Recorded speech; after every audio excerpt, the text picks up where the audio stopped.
As of now, there are no assurances. A U.S. judge on Monday ordered that Palestinian student Mahmoud Khalil not be deported, for now. Khalil had been a prominent figure in Columbia University's pro-Palestinian student protest movement last year. Just hours after telling Reuters that he was concerned the government was targeting him, Khalil was arrested Saturday night by U.S. Department of Homeland Security agents in front of his wife, a U.S. citizen who is 8 months pregnant, according to one of his lawyers.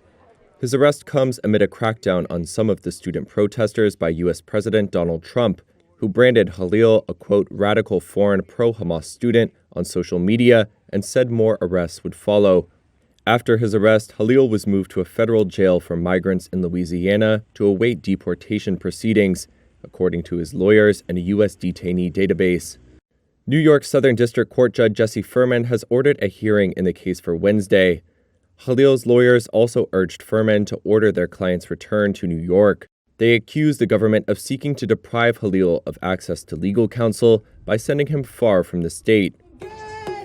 On Monday, demonstrators on the streets of New York City denounced his arrest as an attack on protected speech. Release Mahmoud Khalil now. According to a Reuters witness, police and hundreds of protesters briefly clashed in Lower Manhattan, and at least one person was detained. We're here because a permanent resident living here in our city was kidnapped by ICE, part of the DHS, and they're trying to deport him because he's exercising his freedom of speech and his right to speak out, which is protected for everyone here, be they a citizen or not.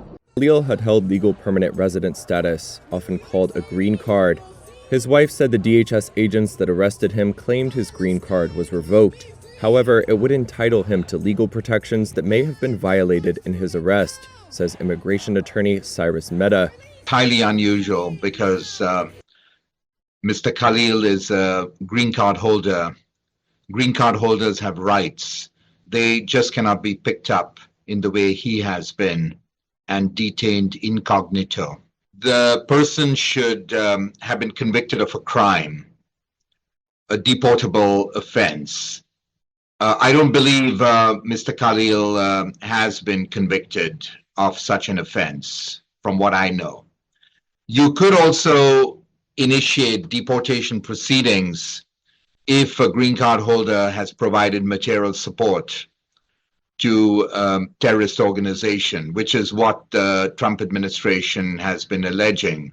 Mehta added that in such cases, the government has a high burden of proof, and that involvement in protests for Palestinian rights would not typically constitute material support to terrorism. The Trump administration has not said whether Khalil has been accused of or charged with a crime. However, Trump wrote that his presence in the U.S. was, quote, contrary to national and foreign policy interests.